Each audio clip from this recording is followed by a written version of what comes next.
The Post Newspaper Podcast, your community news.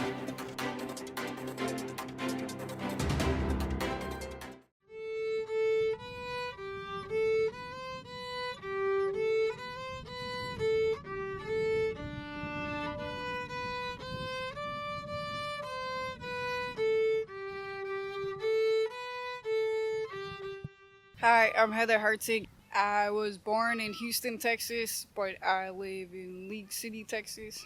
Okay. I detect a little bit of an accent. Yeah, people tell me that they think I'm from the north, and I don't understand that. Okay. So, how did you get involved with playing instruments, in particular the violin? I come from a musical family, and I was involved in the music program at school and at church. I grew up in the church in the music program, and when I was 8 or 9, my family took me to a concert at Jones Hall in Houston, and I heard the violin. I was like, ooh, that's a new sound. And I fell in love with it, and then they made me wait a year to start playing.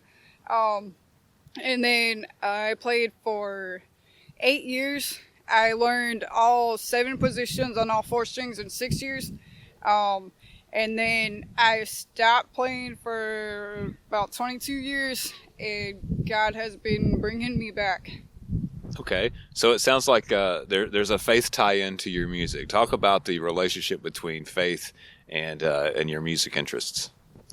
So, God says that I'm not done playing the violin, and He's not done with me. So, from my understanding, when I play, He plays through me, and He does whatever He does to heal people. By that, He draws people to me, and I'm getting used to not going away or running from God or fighting God. I believe that He has anointed me to play the violin specifically, but I do play other instruments like the guitar and the piano and some singing. Basically, if it has strings, I can play it, whether I need to read the music or not. Okay, so you can read music. You don't just learn by hearing. No, that's actually the hardest part, because I learned reading the notes, and trying to play by ear is frustrating. Okay, I know some people that I've known that's played music. They'll say that they maybe learned a little bit of music theory and sheet music, but they would prefer to play by ear. And then other people say, no, I have to see the music. Right. Well, it's interesting you say that, because when I was in high school, freshman in high school, I was writing my own college level composition music on the violin because of music theory. I ate that stuff up, and I should have recorded it. But so because I came from a musical family, I played the chimes, the handbells, the xylophone, the recorder, the violin, the piano, guitar, all that stuff. It became natural, and you can transpose music from the violin, piano, and guitar very easily, because it's basically the same clef. But since I started reading music, trying to play by ear is so much harder. But people that play by ear say the same thing about reading music. So it's kind of like the two different sides of the musical world. Okay, now you said that you come up with music in the family. Who else played music in your family? My brother played the trumpet and piano. They deemed him a piano prodigy, I guess you could say. My sister played the piano. My mom played the piano and the flute and the piccolo and the marching band. My grandma played the piano and the organ. Not sure what else.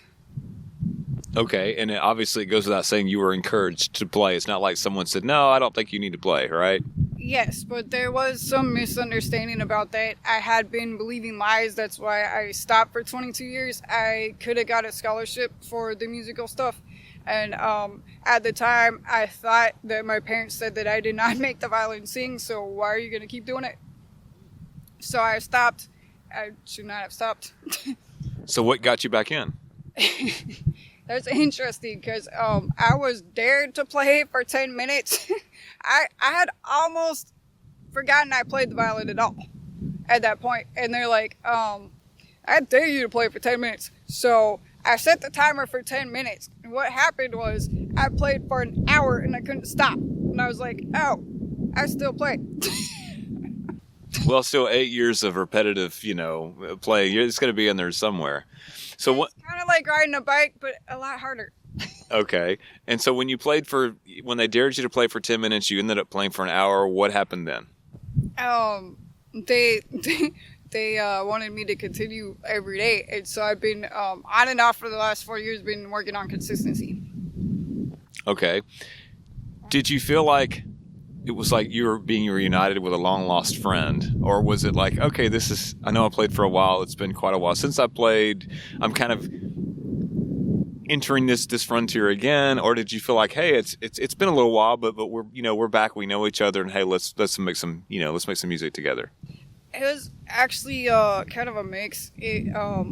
I guess the majority I was feeling was frustrated because I knew what level I was at before and I wasn't at that level, and I kept trying to get back to that level, and I had to put finger tapes on my fingerboard because I had to figure out where to put them again, and the shifting thing is a work in progress right now, but so as long as I don't focus on trying to be perfect like I did before, it becomes more fun. Okay. So how often do you find yourself practicing now? Almost every day. I'm trying to get every day. I was apparently making the apartment people mad because I was playing in the apartment and they don't like violin music, and that was a God thing because he wants me outside to get seen. Okay. So God's getting you outside to be seen, to get that experience, I guess, to play in front of other people. Does that mean you have some performances in your future? I think there's a lot of them in the future. How far in the future? I'm not sure yet. He just wants me to get out and play, and when I play, because I'm being obedient to him, he blesses me. Okay. So clearly faith has an important role to play in your life. Expound upon that a little bit. And when you're not playing violin, how are other ways that you exercise your faith, you use your faith to God? Well, I read the Bible every day. Whether I read like a verse or several books in the Bible, I read the Bible every day. And I'm constantly listening to worship music or music in general, that Christian music, violin music, and I talk to God all the time, and God comes through and he smells like roses, and he can infuse the water and the water tastes like roses, and I just like hanging out with God and playing the violin. Do you think when you play it connects you with God more? Yes, because I smell roses. It's like, I don't know how to describe it. It's like a different dimension, kind of. Kind of supernatural in a way? Yes. Okay. Feedback. When I met you here just a minute ago, you were out here playing. There was another man talking to you before I came up, and then you said that you play at other times in the park. What's been some of the feedback you've gotten so far? Because this is not something we expect to see when we come out to the park, but it's pleasant. It's a pleasant surprise. Yeah. Well, I'm not used to feedback either. So, they seem to like the music and they seem to enjoy listening to it, and they say I play really well. And my thought is like, I took a 22-year break. What are you talking about? But I know that God plays through me, so it's because of him that I play well. So I'm like, thank you. How difficult did you find it to come back after all those years? Obviously, you said that there was a little bit you kind of had to relearn and everything, but was it a hard thing to get back into, or did it just take a little bit of effort?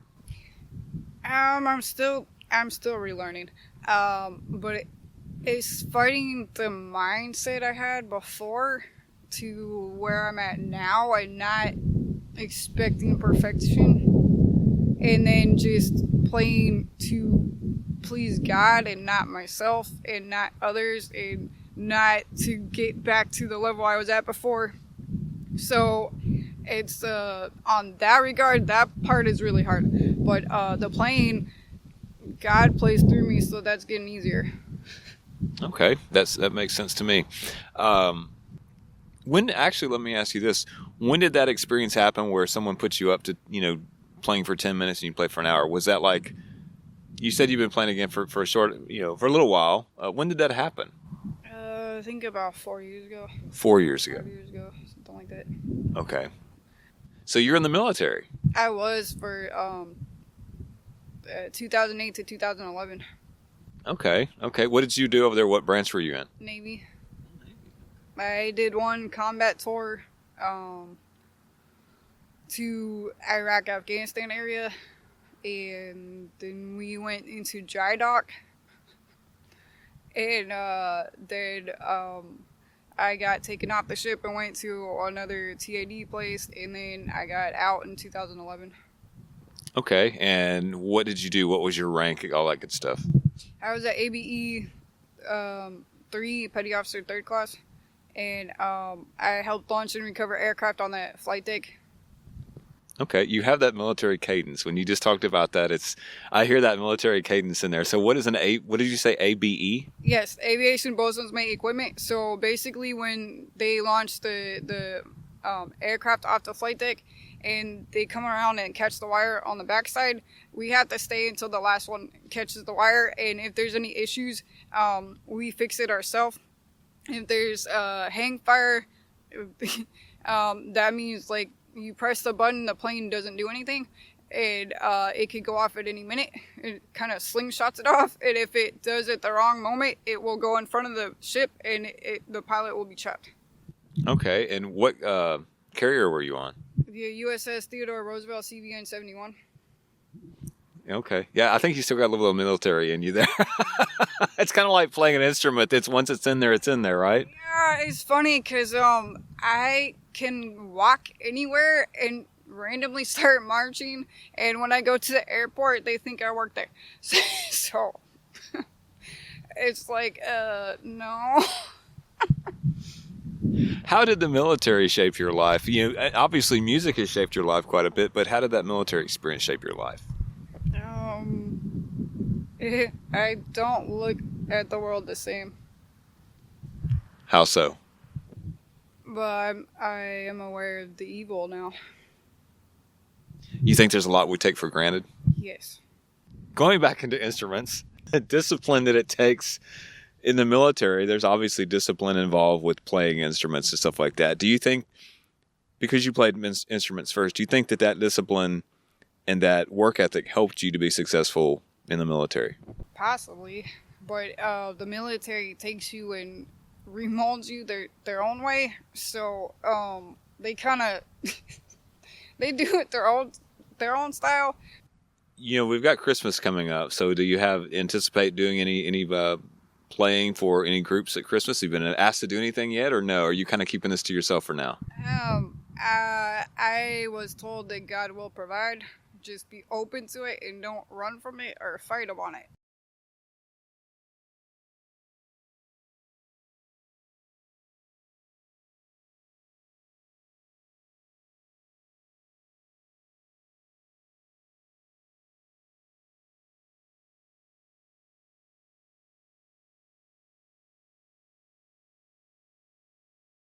But when you come back, it's kind of like you're doing it for you, right? I mean, is there a different perspective when you come back to play something when you're older?